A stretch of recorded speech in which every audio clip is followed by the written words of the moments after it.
in the world or the domain of space, I would say that anything's really possible. Nothing is ever too big or unimaginable.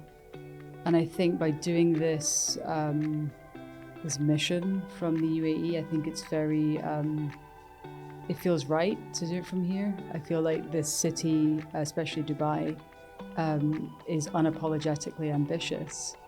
And it really is cultivating the leaders and the talent and the innovators of the future. Hello everyone, and welcome to another episode of the AUD podcast channel. Guys, today we have a very special guest to talk about a topic that everyone cares about, we think about, we dream about, we wonder about. Today we have with us Miss Anna Hazlett. Anna, welcome to the show. Thank you. Lovely to be here and love the setup. Thank you so much. Shout out to the team also for helping us out with this. Anna, thank you so much for your time and for coming on the show. So this is a big privilege for me because through my own show, I like speaking to different people about different things. And I've never had the chance to really sit down with someone that talks about or is involved in space. Now, I did speak with someone who has launched satellites to space. Yeah. So maybe we'll touch on that a little bit later. Sure. But you guys do something very interesting. You guys are consultants, but also now you have the capital, the investment arm as well, which you're trying to grow a fund. And you guys seem to have positioned yourself to be a key player in helping the space industry in the region evolve. So for today, I really want to dive into how did we even get here? How did we get to space? Where we are right now? What does the future look like? Because I think this is a topic that whether you care about space or whether you don't, everyone finds it just a little bit interesting. Yeah, fully agree. I think it's become this sort of undeniable movement, if you will. The space sector and, of course, the pace at which the UAE's space program has developed is remarkable, really. And then that goes for other countries in the region. You know, Saudi Arabia has a very ambitious space program. Bahrain is coming online, and Oman has its own ambitions. So for us, the focus is really on helping to develop these space ecosystems with a particular focus on the Gulf region. And I'm curious, what was it about the Gulf that made you guys believe that this was the right place to set up compared to maybe more, should we say, advanced space markets? Yeah, so it's a really good question. And, you know, from our point of view, it was really about working in developing markets or emerging markets. Okay. And so our impact, if you will, on the development of any space ecosystem is going to be that much greater when it's an emerging opportunity. And so really back in 2020, when we decided to set up the company, AzurX, we took the decision to be based out of the UAE or out of DIFC in Dubai, because we knew that the government and the industry were really serious about space. Yeah. We knew that the political will was there, but also just the interest in building this ecosystem or this industry from the UAE. So for us, it was a natural choice to be based here. Yeah.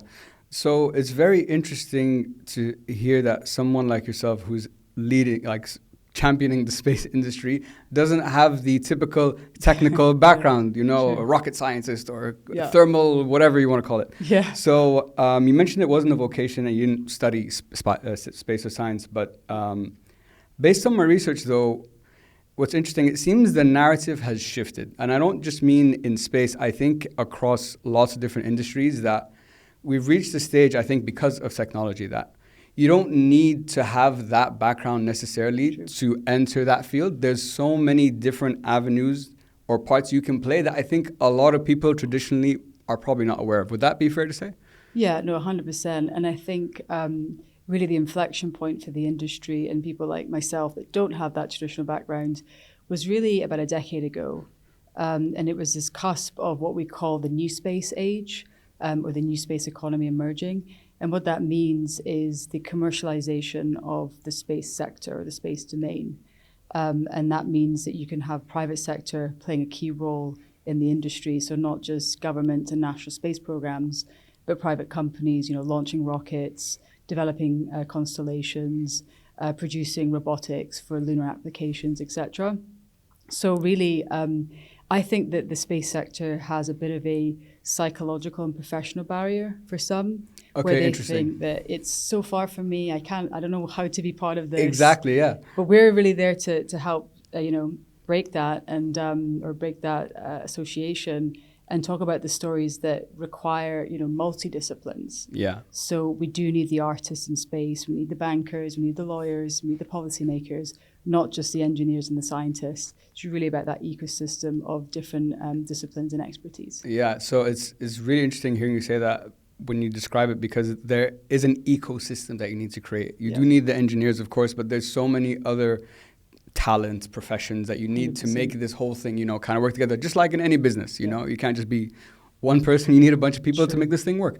So I know in 2017 you talked about the New Space Academy was kind of, New Space Age, was kind of born, and I know in Luxembourg you went to that space event in 2018 and it drew you in and there was an emerging opportunity to join the space sector. So could you walk us through, because you launched AzurX in 2020, so from attending that event and getting that inspiration and motivation, could you walk me through from 2018 to deciding to launch that company in 2020? How did that process kind of work? How did we get to launching, we're going to launch a space consultancy here? Yeah, I mean, again, a great question. And honestly, when I look back, it just feel like a very natural evolution. Natural. And what they say is, you can understand your kind of life and your path by connecting the dots backwards. Very true. Very true. So space was not really in my thinking back in 2017 was my first kind of interaction with the sector. It was an investment opportunity. A group were looking to raise capital from this region for a particular investment in the space sector, and that was sort of the beginning of, okay, so what else is there? What other investments? What is this industry made up of? Who are the players? What are the ambitions of some of these different groups? And so that was really when I started to attend these different trade shows.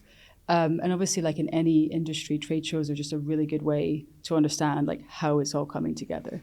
Yeah. Who's doing what, and just doing a little bit of homework and research in that respect.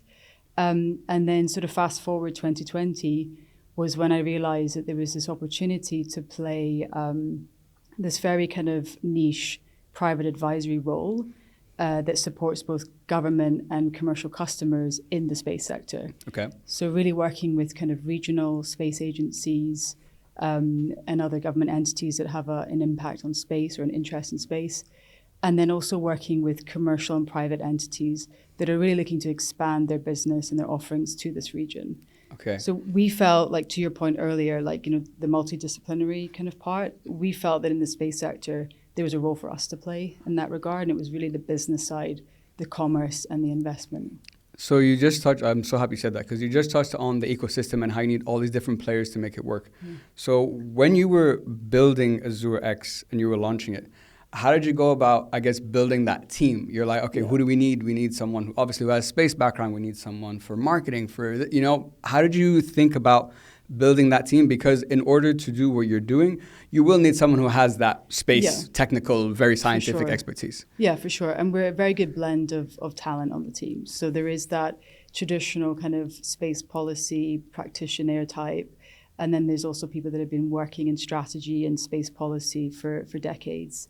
And then interestingly, the team's sort of growing into hiring or working with other people that don't necessarily have a space background. And so it's really interesting to see kind of these individuals coming into the company and kind of their perspective on the industry. Because I've now been associated with space for the last 8 years. Yeah. And some of the kind of the newer team members are very, very new to it. So it's really interesting to see kind of the way they see it. And when we help clients and our partners navigate this region, their perspective is very interesting, and that's why we're a team at the end of the day. Yeah, no, and that makes a lot of sense. So when let's say I come to you, I'm a client, I'm like, Anna, I'm looking for some support. I want to launch a space project in the region. Yeah. Is the typical way it works that we have an area we want to go into and we want your help to invest into this area, or is it we think this industry has a lot of potential? Anna, where do you think there are some opportunities that could be good for us to invest in? Yeah, so it's usually the latter. The latter, yeah, okay. So it's usually, and again, to the point of why we chose to set up here, like many other sectors in industries in the UAE, it's gaining a lot of interest, and a lot of companies from all over the world and entrepreneurs are looking at this region. They're looking to either relocate here, their businesses, or to set up, say, like a subsidiary or even a holdco or joint venture. So what we help these clients or these partners understand is what the opportunity might look like for them. And so kind of our sort of access here and our relationships with government, industry, private sector is really what enables this transformation. Yeah. And so that's why we work very closely with the private sector. So we help them figure out the region. And then on the other hand, what the governments, the local governments and the national space agencies want to see here is a mushrooming of this private space ecosystem. Yeah. They want to see more industry players come here, set up, manufacture, prototype, design, test, launch, export. And so we're in that kind of interesting position where we're kind of supporting both sides in achieving that. And do you feel like we're still, it feels like to me we're still at the early stages, but listening to you and so many new national space agencies being registered, I know apparently there's over 100 now, which I think is crazy. So what's interesting to me, Anna, is there's so many countries now getting involved. You know, we want to launch our agency. The question I think about is why? Do you understand what I'm saying? Yeah. I don't understand I know it's probably strategic, national strategic objective that is important to fulfill because that's where the world is heading. So we should be in the game. But it's surprising that over the last couple of years, there's been such a ramp up into that. True. Yeah. Yeah. There's a couple of factors why. I sort of look at it from a economic development point of view. Okay. Which I can touch on more. Also from a sovereign capability point of view. So being able to have your own assets in space, so being able to produce your own satellites and operate them, I think is becoming increasingly important, as well as other space assets. And the third realm is really around sort of defense and dual use.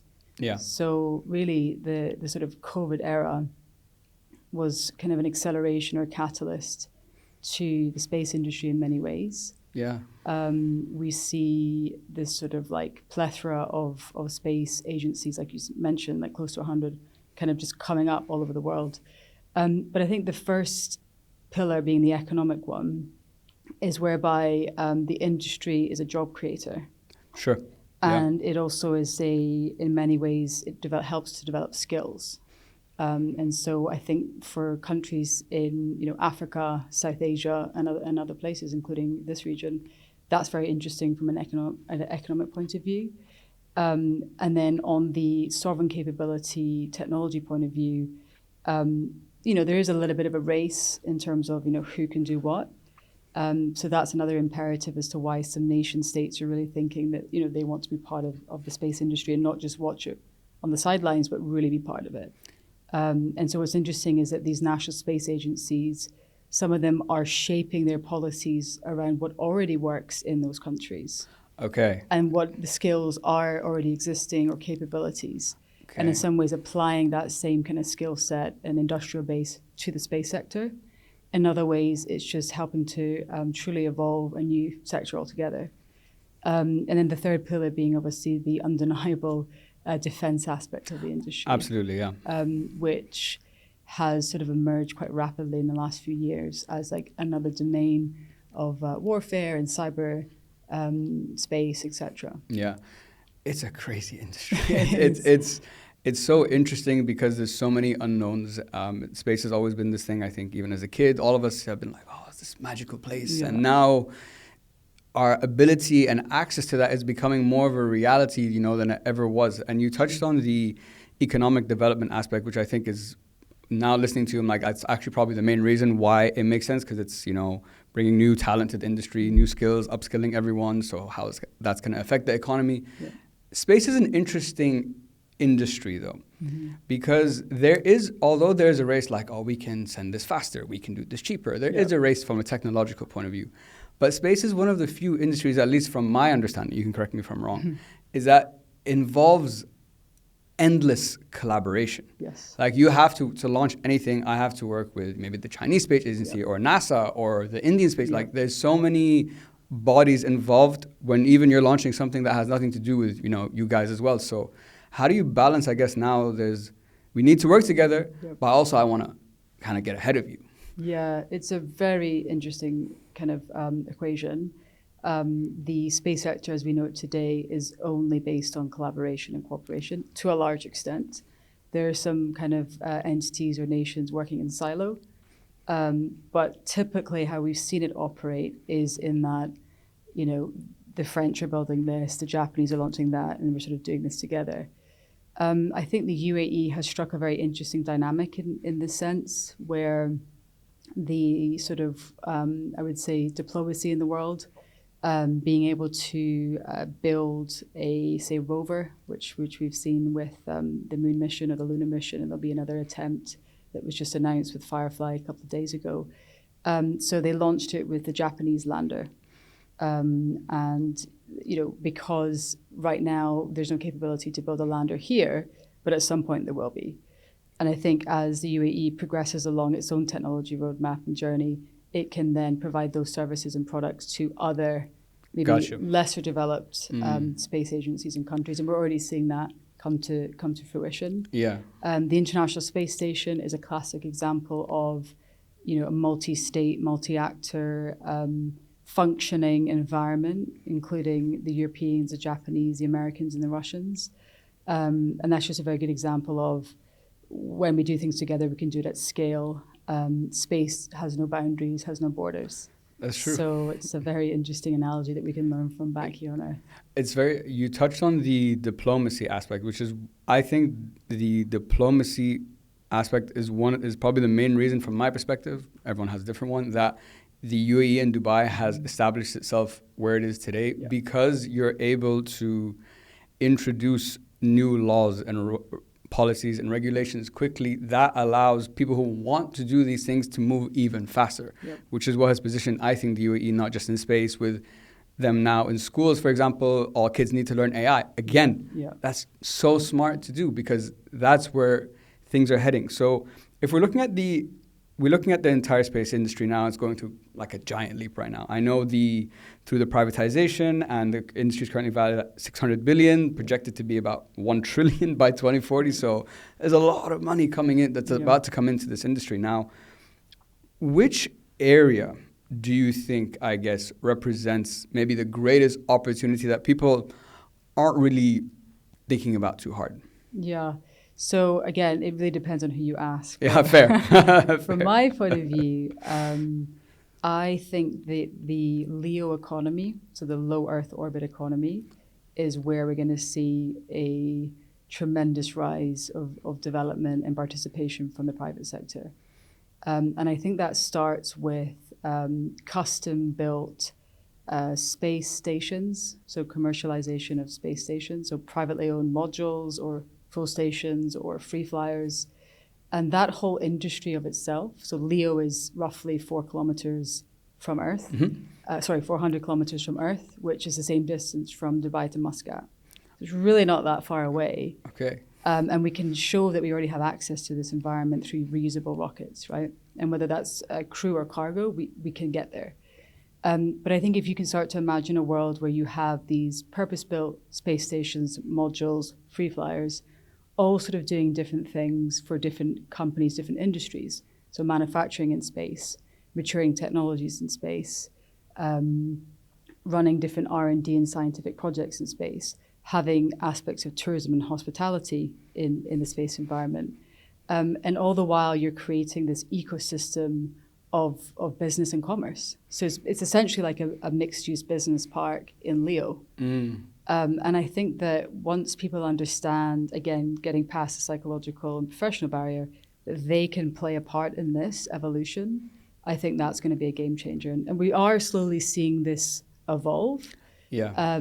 But I think that the more we talk about it and storytell and engage different brands, different industries, the more they can realize that they could do something in the space environment. And the space environment gives them very unique conditions that we don't have here on Earth. Microgravity and vastness, so just endless space. Yeah.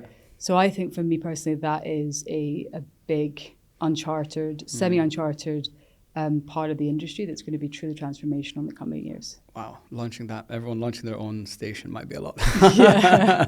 Or a smaller module, or something smaller. A science experiment you can bundle up, and so like a satellite, because now you can own your own satellite. But who's to say that we can't have a module the size of this room, and Mitsubishi Heavy Industries or BMW or you name your brand, L'Oreal or whoever want to do things differently, they want to run their own R&D and innovation projects, that environment provides them something that they will never have on Earth. Yeah, that's very true. You're going to test. You'll be exposed to test variables in situations that you're never gonna face here. Yeah. So you touched on the low Earth orbit and that the privatized. It seems that the privatization of the industry is what's really driving this. Now, I think we need to give credit to Elon because I think what he's done with Tesla, what he's done with SpaceX. For the industry, the space industry to be where it is now, and for you to be able to be doing what you're doing, what he did created that. You touched on it a couple of times in the conversation. The psychology, that's probably one of the biggest blocks with someone even looking to enter space. But once it was shown that, oh, by the way, this is possible, now it's like, okay, maybe there's something more we can do. What else can we do? So I don't know what the next aha thing that will open up this next avenue in space is, but if you were to think, what do you think once this next thing is cracked, this is just gonna open up a whole new brand of things? Well, so to kind of riff off Elon Musk and obviously what he's achieved as our inventor the inventor of our time. So SpaceX are launching Starship. Yes. And Starship will dramatically reduce the cost of entry into space. So that would be both for crew and cargo. And so their technology roadmap the roadmap to launch, let's say, is rapidly moving forward. And so we can expect, let's say, definitely within the decade, that this Starship is going to be routinely flying into space. And what that means is that suddenly you have this ability to take all types of crew and cargo to different destinations in space. I mean, we can do it now, but this is a factor of 100x. Sure, yeah. So I think that's going to be transformative in many ways. And there are some startups that are working on business models for that moment when Starship comes online, which is really interesting. I think that there will be an emergence of data centers in space. Oh, and there's currently very interesting. There's a live debate right now in the industry where people are going, what's this all about? This makes no sense. And then there's this other side of the argument, which is, hang on a minute, there could be something here. And I'm sort of taking more of the latter view, which is, I think that to power our AI revolution, we need all the compute power we can get, and we need all the energy we can get. Yeah. Now, we're restricted here on Earth with both energy and land to have data centers. So why not explore a different environment, which is LEO, low Earth orbit, and have a cluster of data centers where you're harnessing the power of the sun directly and closer than we are on Earth. True. And you have abundance of space. You have the vastness of the space environment. So you're not restricted to a desert land, a few kilometers by a few kilometers, but you're actually in this environment where you can keep going out and out and out. Now, there is a physics issue, which I'm sure. latency, which means how fast can you bring this compute power or the data transmission back? But I'm sure someone's going to work on that problem. Yeah.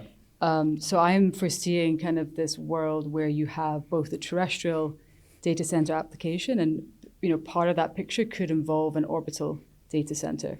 And then with orbital, you also have arguably higher security, higher data security, higher cyber security, and you have on-the-edge computing in orbit.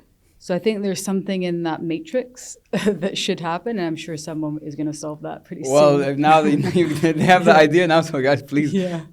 I've never actually thought of putting a data center in space, but listening to your reasoning now, I know, for example, I think the UAE and OpenAI just launched a massive deal to open a data center the size of a country or a city. Monaco. Monaco, something the size of Monaco. I was just reading that, so I'm like, okay, we got Monaco. Monaco in space. Monaco in space, basically. Now, I wasn't going to go into this part of the conversation, but since we're here, quantum computing. Yeah. it exists now. Yep.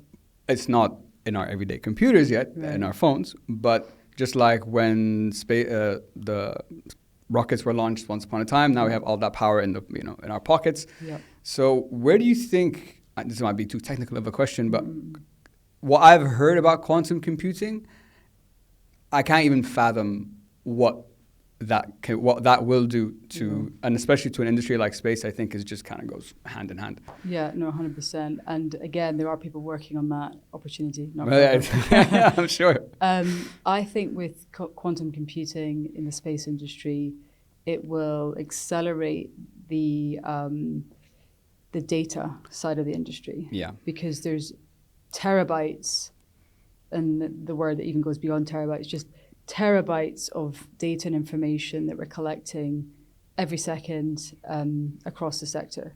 And it could be from satellites, from spacecraft, from the rockets themselves. And we've not found a way in its entirety to reduce this data and produce the insights that we need.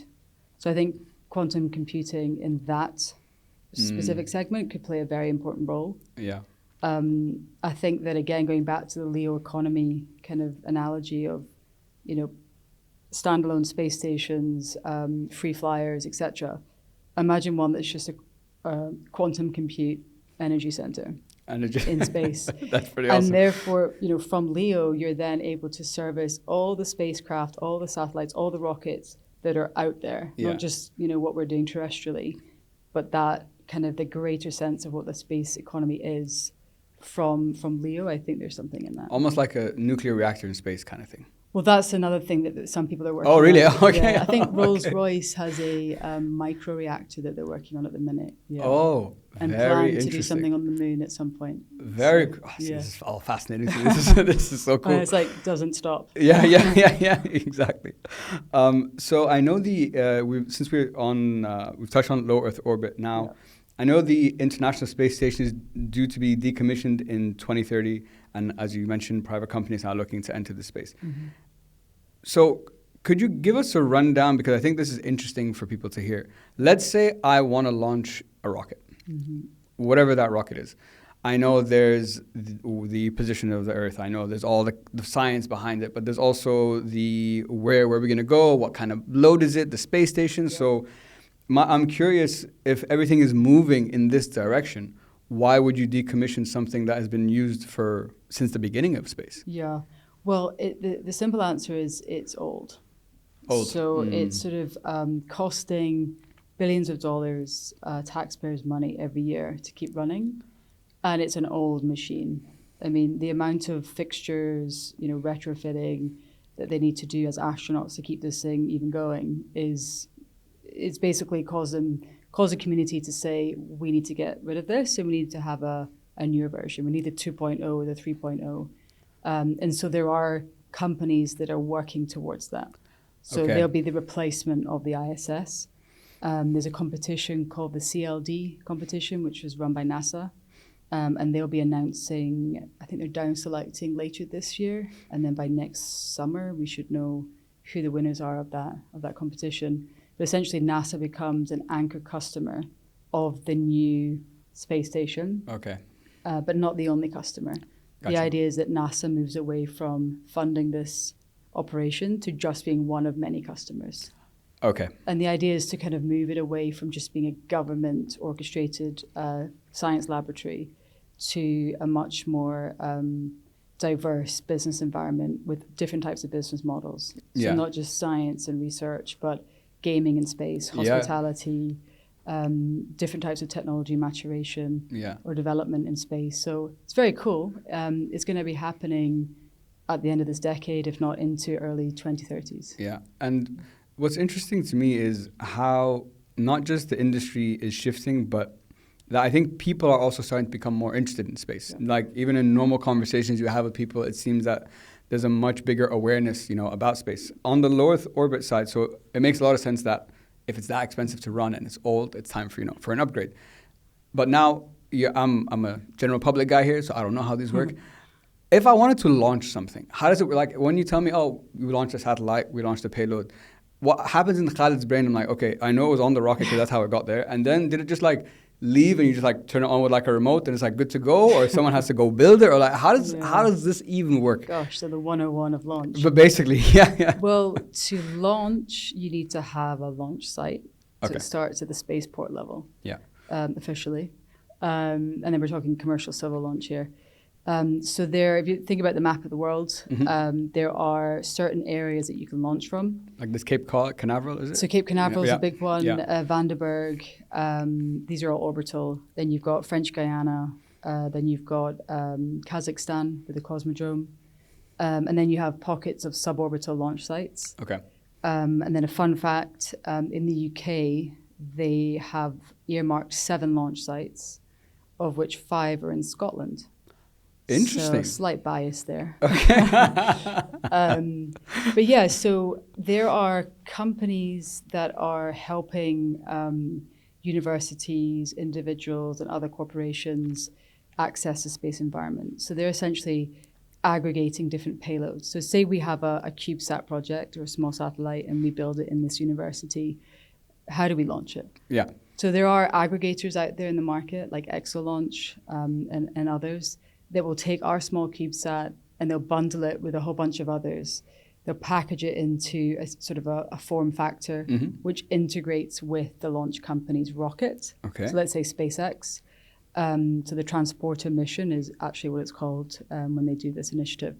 And then that payload rack gets put into this rocket. And then you have this incredible visual of sort of the rocket's open and you can see all these different payloads are stacked and like huge satellites and smaller ones and sensors and all these different payloads on the top of the rocket. And by the time the rocket launches, it separates from the booster. Yep. And that stage is what then has propulsion to navigate in space. And then at certain points, depending on the altitude or the orbit, we'll start to drop off some of these payloads. It's essentially like Kareem. Or no way. Like literally dropping you off at different destinations.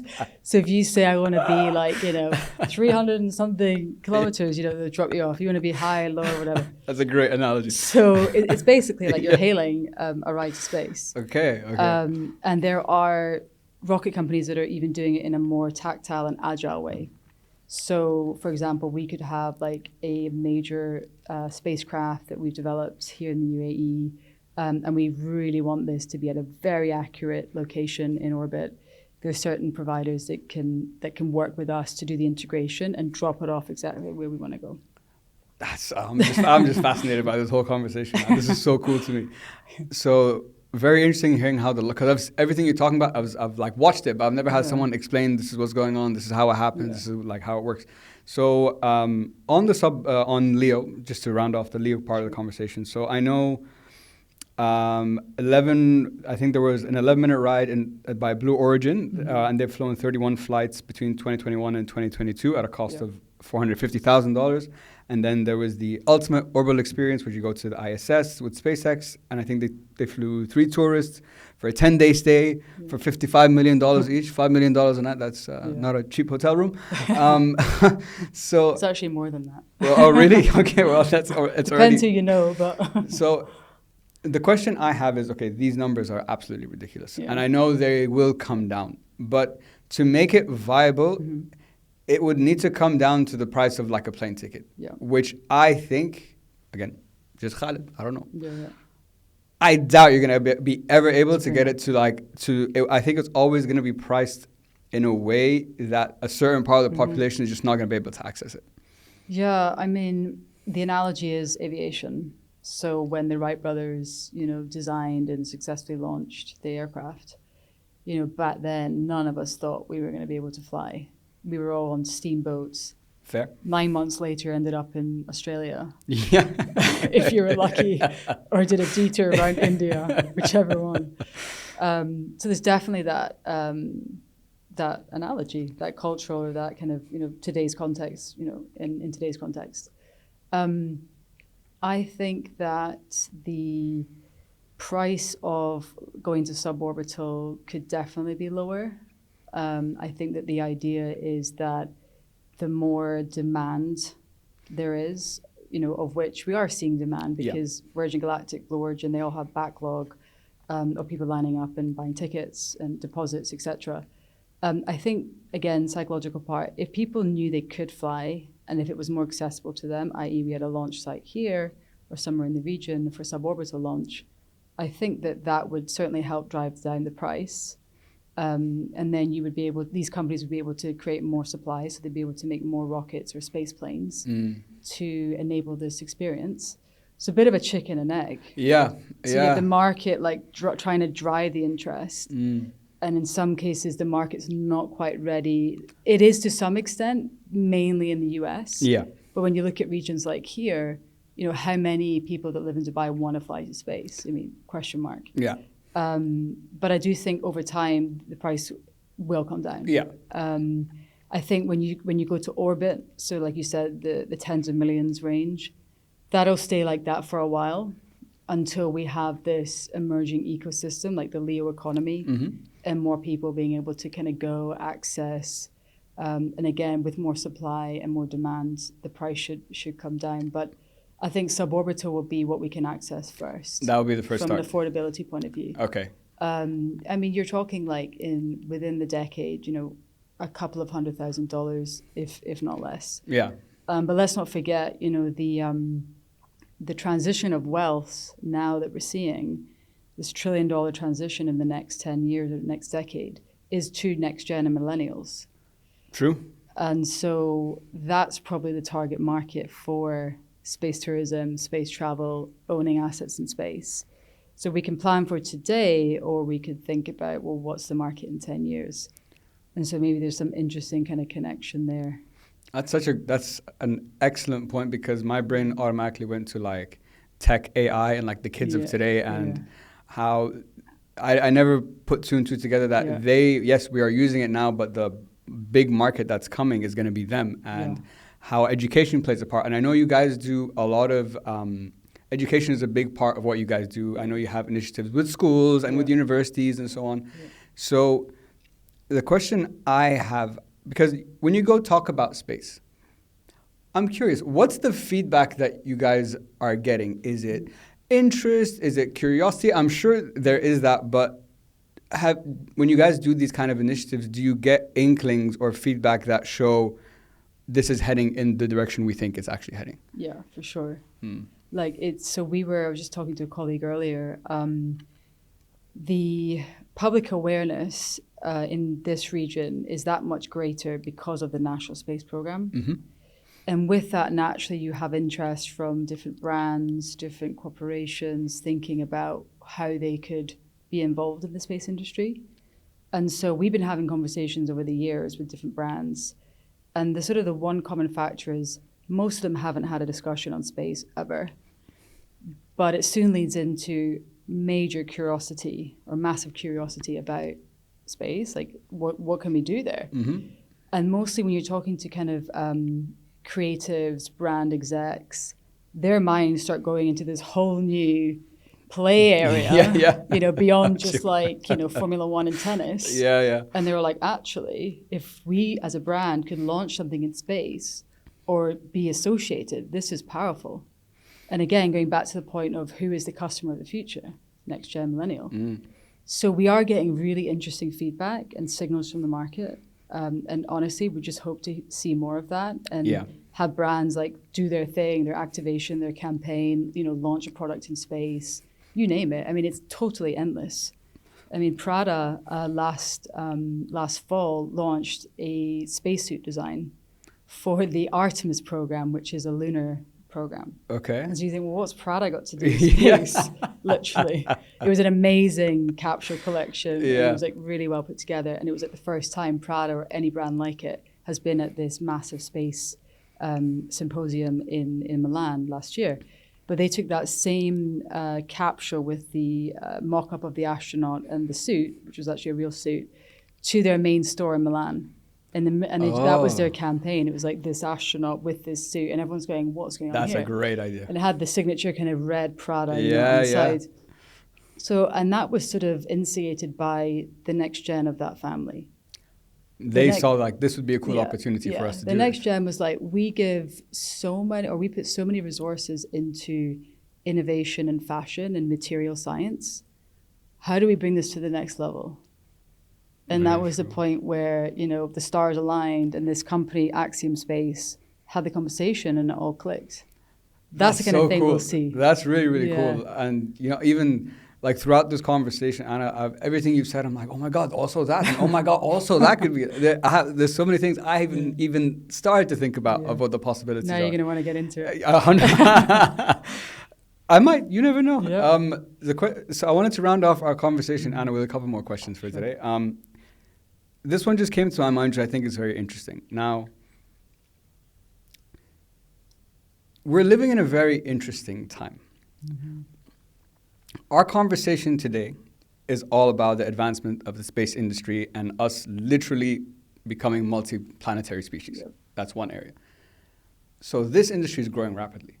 But at the same time, there's a massive industry that's growing that is the metaverse and the digital world. Mm-hmm. And that's not space. So it's so interesting that simultaneously at the same time in the world right now, we are being drawn and pushed not just to be more in the digital space, but also in actual space. Because those two things almost, they're like are complete opposites. Or are they the same?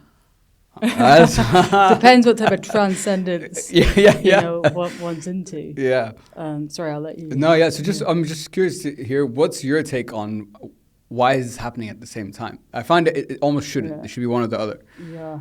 Well, definitely this is something that I sometimes mull about. And, the sort of moment for me when I kind of entered the industry was, why is this all happening now? Like, why are we not able to launch routinely? Because, we went to the moon, we've been apparently to, other places in the solar system. But why in this era are we now suddenly looking at space? And so there's definitely this consciousness that is by human purpose, mission and life calling for many of us, there's sort of this natural, we've got to keep pushing the frontier and exploring outwards. So I was a little bit baffled why the industry wasn't as advanced as it could be or could have been when I entered the sector. But now I realize that everyone's really working on the same challenge and the problem and coming together to try and solve it. Reusability of rockets, different ways of bringing crew and cargo to and from space to make it more accessible. I mean, it's all about logistics at the end of the day and the infrastructure that's built around that. I think on the metaverse side is a very interesting world or platform that you can actually explore the solar system and the space environment in. Very true. Yeah, I didn't think of that. That's true. And possibly get closer to it than in a 2D or 3D way. And I think that there'll be, again, to the original point of multidisciplines, the more we have thinkers around, metaverse, digital assets, the fourth industrial revolution, these are the people I think that will be the new, not just winners in space, but I think they'll be the new kind of champions of the space environment, and we'll be able to do things in a way that we can't even imagine now. Yeah. Because it does have that kind of backbone of the traditional aerospace kind of guy or gal. But I think in the future, it's going to be this whole other realm of people being involved. And that's going to be mind-blowing. Yeah. It's very interesting hearing your perspective on that, because as you were talking, I could start to see maybe some potential links of why these are happening at the same time. I think if actually listening to you, I think the metaverse is almost the step one before we get to like space, because this is the most accessible engine or area for us to start exploring and wondering and trying things and exploring. So, and that is something that everyone can actually like do on a daily basis. So I think that could be one of the main drivers that is actually going to fuel into space. So when we talk about now massive industry, we're growing. From an educational standpoint, what do you think schools and like universities can do or should do to help get the next generation of talent ready to enter this kind of field, or even interested in entering that kind of field? I think it starts with curriculum. So I think it's the baseline, like any university or school. What are you teaching in the classrooms? And also, what are you applying? So it's not, not just sort of desk learning, but like out in the field, seeing a rocket being developed, seeing a rocket being launched, understanding the data from the satellite. So I think it starts from the foundation, which is, what are the modules and the learnings that we could be giving our students. And I think it should be from a multidisciplinary approach: space law, space commerce, space engineering, et cetera, et cetera. And I think that universities that choose to adopt that alongside other forward-leaning education, like in AI and other kind of domains, are going to captivate the interest of the next generation. Yeah. And I think that will be the backbone of any new emerging space market. I think you made I love that you've reiterated a lot of times in the conversation that this is a multidisciplinary thing. Yeah. It's not just about having those science courses and all that. It's a much bigger project, and there's so much more brains and expertise and things that need to come in to make this work. 100%. And so because I don't know, I've never asked someone this question. Can I go to university to become an astronaut? Is that how it works? Or how do you even become, for anyone out there who wants to maybe become an astronaut who has never thought of it, is it you go study rocket science and then you enter, do something like that? Or how does it even work? So traditionally, it's been more of a armed forces, sort of Air Force it's an academy. Extension of the military kind of thing? Well, traditionally NASA, yes. Okay. But even here, I believe 3 of the 4 astronauts have that background. So being able to fly a fighter jet. Yeah. But that's a very traditional model. What we're seeing now is private commercial missions, like you mentioned earlier, the ability to kind of go on a private level, but also new space agencies or new countries looking at this industry. So Hungary is a very good example, where they've had a fairly strong ride with aerospace and space over the years, but they realized that they wanted to send their own astronaut, so their own national astronaut. And that his background is not necessarily what we've seen of the NASA astronauts. And so I think that now it's a much more open playing field. And depending who you fly with, the barriers to entry are much less or much fewer. And I think this is allowing more of us to experience space and space travel and to stay on the International Space Station. Yeah. So it's a lot easier to train as a private astronaut than it ever has been. Well, I think that is something that's probably the most significant factor in everything we've talked about today. The fact that is becoming more of a possibility, because until I asked that question, I've never even thought about how would I even become an astronaut and how things are changing. And I know traditional models were military based that would start moving into that. So now it's going to be very interesting to see what does an astronaut in 2030, for example, look like? What are their qualifications? What do they do? How do they, all that kind of stuff. And I could probably sit and talk to you about space for the next 10 years, but I know you're very busy and you've got space to build. So I'll just round off our conversation today with this. Our message with this podcast is we launched it because we wanted to show that success comes in many forms and that learning never stops. Now, I believe everyone over the course of their life, their careers, you learn all the time and you learn a lot, but everyone, I think, has something you learn that your life just changes after that. So if I asked you what was your game changer learning, what would you say? Well, in the world or the domain of space, I would say that anything's really possible. Nothing is ever too big or unimaginable. And I think by doing this this mission from the UAE, I think it's very it feels right to do it from here. I feel like this city, especially Dubai, is unapologetically ambitious. And it really is cultivating the leaders and the talent and the innovators of the future. So it just feels right to have this here in this moment, space, UAE, and be a part of that. Yeah, right place, right time, and anything is possible. Inshallah. That's not too bad. Inshallah, indeed. Anna, thank you so much for coming on the show. This has been an absolute pleasure. I've learned so much. It's been fascinating. It's been fun. Yeah. I'm going to go now, start thinking and doing research and figuring things out. If people want to find out about AzurX, get into space, or learn about any educational content, where can we find you guys? I think the best resource is LinkedIn. LinkedIn? Okay. Yeah, it's the best. Find us there, reach out anytime. I'm available. Great. I will make sure to put that in the show notes. Anna, thank you so much. This has been an absolute pleasure. Thank you. Guys, thank you so much for listening, and we will see you next time. Take care.